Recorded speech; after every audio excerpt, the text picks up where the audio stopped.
चला सावन में दर्शन कराइब गोरी हियरा मनाइब गोरी ना।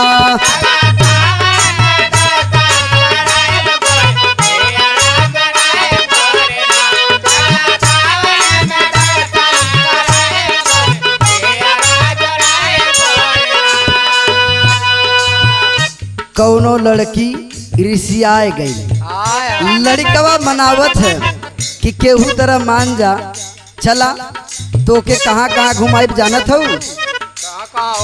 अष्टभुजा महारानी दर्शन कैला हमारा ने।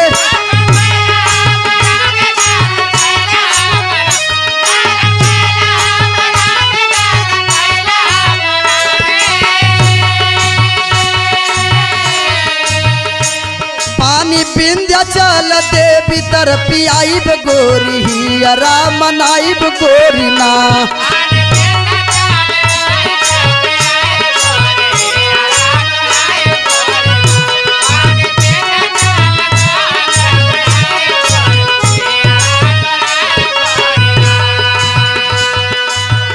लड़किया के लड़कवा मनावत है, लड़किया घूम फिरे में बहुत तेज रहल।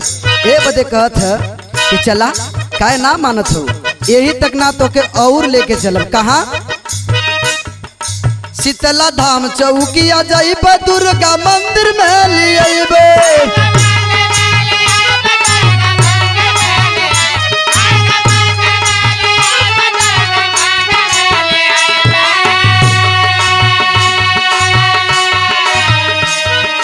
खैब नौगढ़ से खैब नौगढ़ में तोहरे संग मलाई गोरी रा मनाई गोरी ना।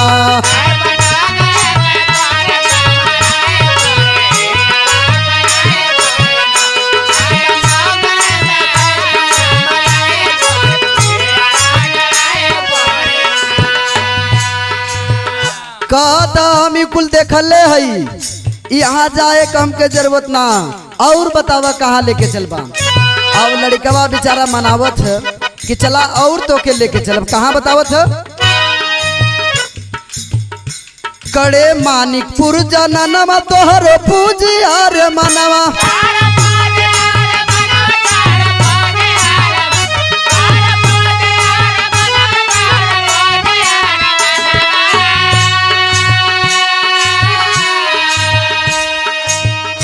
चकिला झंडा वाली काली के दिखाइब गोरी रहा मनाइब गोरी ना।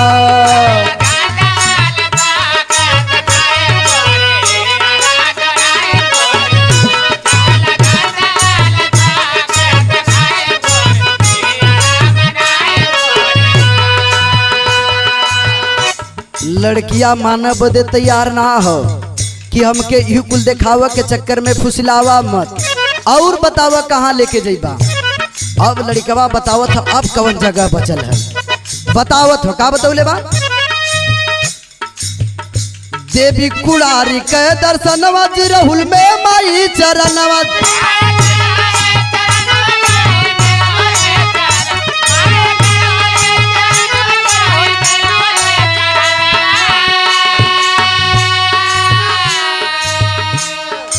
सोना पार कई के अरमा पूजाइब गोरी राम नाइब गोरी ना।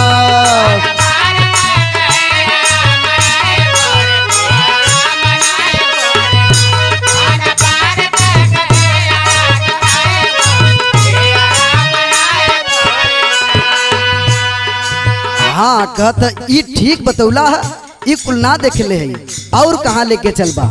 तब बतौले है दर्शन करके धन लौटानी पियब जगदीश घर पानी।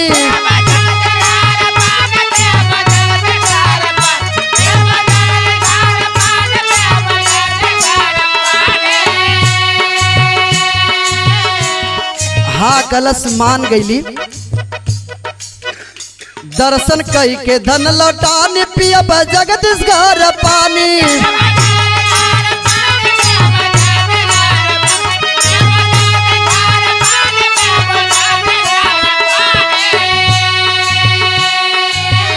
हे दिल जानी हे दिल जानी मुकेश घरे आइब गोरी हियरा मनाइब गोरी ना।